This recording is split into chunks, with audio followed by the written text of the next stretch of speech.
Comment soutenir les artisans, les commerçants et les professions libérales au niveau local? Voici la question à laquelle nos invités vont tenter de répondre tout de suite. Nous sommes toujours sur UDP TV, bien sûr, depuis le Salon des maires et des collectivités locales. Et j'ai le plaisir de recevoir Anne-Marie Leroy. Bonjour. Bonjour. Vous êtes présidente du syndicat national des professions du chien et du chat. Franck Thomas est également avec nous. Bonjour. Bonjour. Président du syndicat de la boulangerie du Grand Paris et président de la CGAD Île-de-France. Et Christian Béraud. Bonjour. Vous êtes maire d'Arpajon dans l'Essonne. Alors Anne-Marie Leroy, on va commencer avec vous avec une question très simple. Est-ce que vous vous sentez assez soutenu localement par les collectivités, les maires, etc. etc. Bonjour monsieur le maire. Je vais mettre les pieds dans le plat. Pas toujours.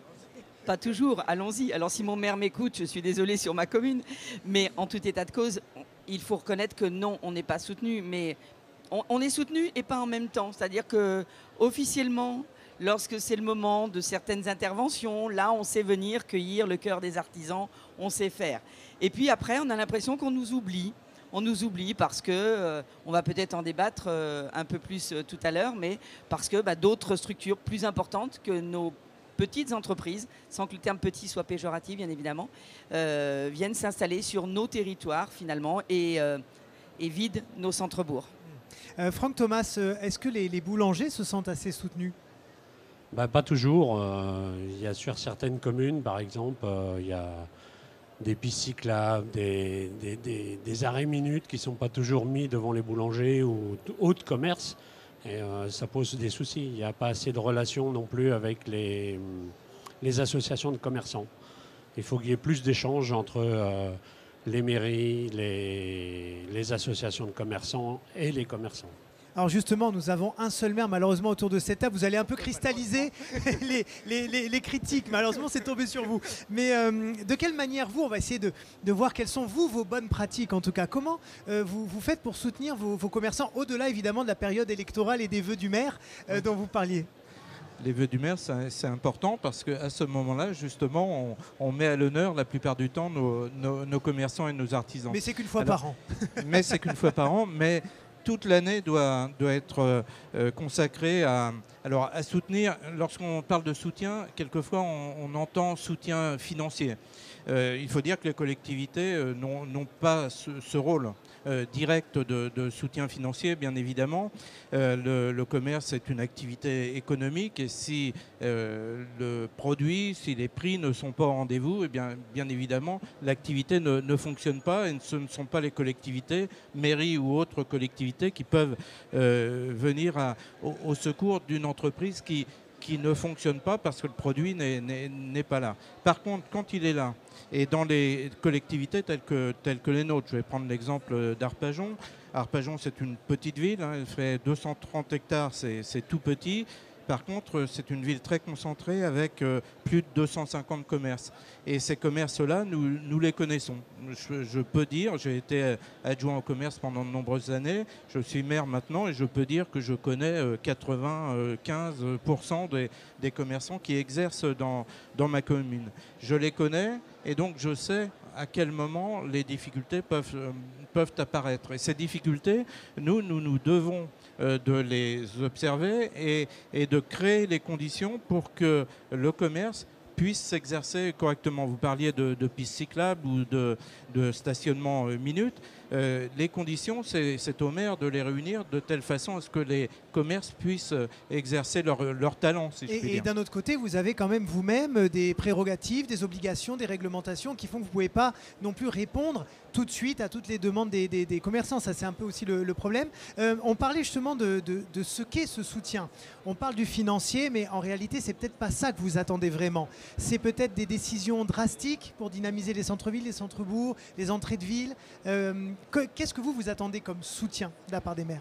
Alors, effectivement, c'est pas tant le problème financier qu'on va attendre de notre maire quand on est sur une commune. Je vais vous donner l'exemple d'un des métiers que nous représentons, qui est la pension pour chiens et chats. Typiquement, la pension pour chiens et chats, elle a une obligation, c'est d'être loin des habitations. Et certaines mairies, nous on a beaucoup d'adhérents qui se plaignent parce que les maires refusent la construction, l'installation de bâtiments pour loger les animaux. Donc on a d'un côté un discours, on est sensible aux animaux de compagnie, il faut pouvoir les accueillir en pension, etc., etc. Et quand on a une pension qui veut se construire sur une commune, on nous dit non. Alors qu'on a des obligations légales de distance à plus de 100 mètres de la moindre habitation d'un tiers, etc., etc. Donc on est sur un discours contradictoire, par exemple, là. Alors Franck Thomas, pour les boulangers par exemple, soutenir les boulangers localement, ça serait peut-être demander aux boulangers d'une ville de fournir l'école, par exemple, ce qui n'est pas toujours le cas. C'est pas toujours le cas et c'est hyper important que les enfants, dès leur plus jeune âge, puissent commencer à consommer le pain de chez les artisans de la ville. Et ça, c'est une vraie question parce qu'aujourd'hui... C'est du bon sens. C'est du bon sens et ça devrait être du bon sens. Pourquoi ça n'est pas mis en place partout ? Ben, ça dépend des collectivités et des maires de certaines villes. Moi, je suis du 92. J'ai toujours incité le conseil régional à ce que ce soit les boulangers qui fournissent les écoles, même les collèges et les lycées dans leur ville. Surtout qu'il y a plusieurs boulangers souvent sur une ville, que chacun fournisse le collège qui est à côté de chez lui, la petite école, etc. Ça leur permet en plus d'avoir du pain d'une grande fraîcheur parce qu'il est cuit tardivement, livré aux enfants. Et on voit bien le résultat. Aujourd'hui, quand on a du pain d'artisan dans une école, souvent les corbeilles sont vides. Hein, et ça, c'est hyper important. Monsieur le maire, est-ce que finalement au niveau local, soutenir les commerçants, c'est pas aussi refuser les enseignes franchisées notamment, les repousser le plus possible et dire qu'aujourd'hui l'artisanat, même si je sais que c'est des sous pour les communes, etc., enfin, et de l'attractivité et tout, mais est-ce que c'est ça aussi soutenir les artisans localement ? Alors là, vous prêchez un convaincu. Je me bats depuis des années et des années pour justement que ce que l'on met en termes de budget, vous avez entendu parler des programmes Action Cœur de Ville ou Petite Ville de demain, il y a des milliards qui sont mis sur la table pour redynamiser les centres-villes.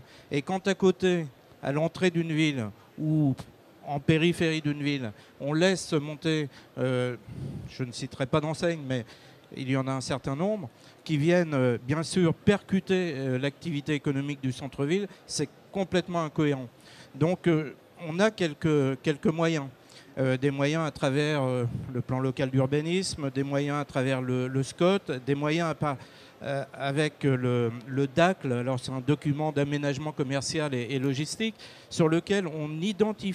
avec lequel on identifie les secteurs sur lesquels on peut développer de l'activité commerciale. Et ça, c'est particulièrement important. Maintenant, le développement économique est aux mains des agglomérations. Alors, souvent, les maires sont des vice-présidents de ces agglomérations. Donc, elles ont évidemment une part de responsabilité dans ces choix. Mais mettre en place ce document d'aménagement commercial permet de réfléchir avec l'ensemble des villes qui constituent cette agglomération pour identifier là où il est opportun de disposer, d'implanter des zones commerciales et surtout pas en entrée de ville. On entend beaucoup parler du programme d'entrée de ville aujourd'hui. Il faudra être très vigilant par rapport à ce sujet. On va avoir une émission spéciale effectivement là-dessus demain. Il faut être très vigilant. Ouais. Il y a aussi une question que j'aimerais vous poser. On attend beaucoup des maires, des collectivités, mais est-ce que les artisans, les commerçants se soutiennent assez entre eux ? Est-ce que vous êtes assez solidaires ? Est-ce que vous vous mettez assez chacun en valeur dans les commerces des autres ? Parce que finalement, on attend toujours de l'aide d'autrui, mais est-ce que finalement, il n'y a pas quelque chose à construire entre les commerçants et artisans ? Moi, je pense que les associations de commerçants ne sont pas assez fortes, justement, pour faire le relais auprès des maires, auprès des villes et des maires.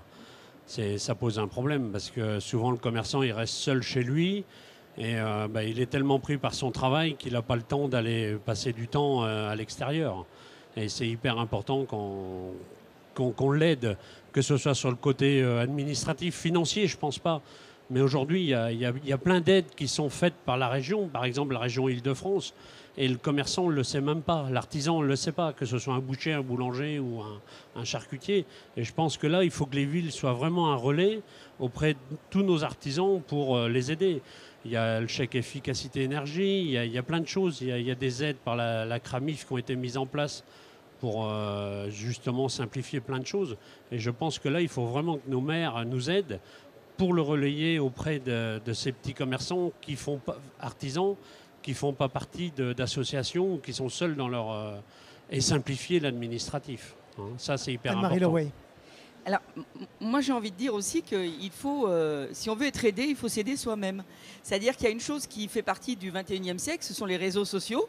Et quand on a une entreprise qui est sur les réseaux sociaux, il faut qu'elle partage elle-même ce que dit une autre entreprise de sa propre commune. Et ainsi, le client que nous avons verra les communications de l'autre entreprise, de l'autre commerce de proximité, de l'autre artisan qu'il y a sur notre propre commune. Et moi, j'aimerais rebondir ce qui a été dit sur les entrées de ville, comme vous dites, monsieur le maire.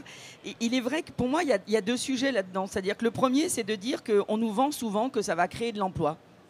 Sauf que ça en détruit plein dans le centre-bourg, parce que ça détruit les emplois qui sont dans les entreprises artisanales, libérales et commerces de proximité, et ça détruit l'entreprise elle-même, c'est-à-dire que l'artisan lui-même, le chef d'entreprise lui-même, n'a plus d'entreprise au bout d'un moment. Il est obligé de fermer. Donc on détruit peut-être plus d'emplois qu'on en crée. Et puis la deuxième chose, c'est que quand on construit ce type de presque, ce sont parfois des complexes complets, où il y a des grandes enseignes, on va le dire comme ça, hein, qui sont créées, on détourne nos habitants, on détourne les personnes de nos communes vers ces structures-là. Et après, en aucun cas, ils vont venir chercher le pain du boulanger ou autre au sein du centre-ville. Ils seront ailleurs, donc ils vont rester là-bas. Ouais. Dernier mot pour conclure, monsieur le maire. Si on devait répondre donc à cette question, comment mieux soutenir les entreprises de proximité localement? Qu'est-ce que vous voudriez lancer comme belles idées, bonnes pratiques positives?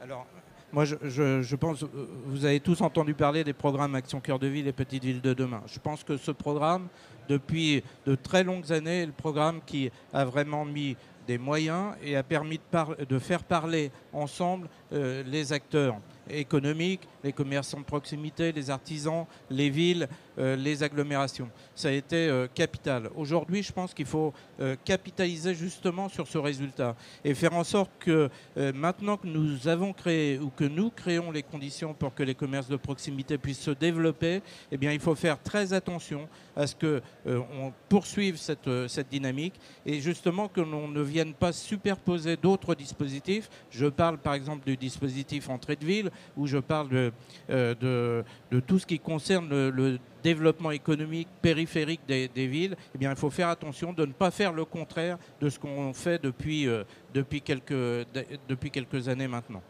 Merci beaucoup à tous les trois d'avoir été avec nous. Merci à vous de nous avoir suivis. On continue bien sûr nos émissions sur U2P TV. On vous attend dans quelques minutes. J'ai pas le temps. C'est un vrai sujet, les camions. Je n'ai pas le temps. Je dois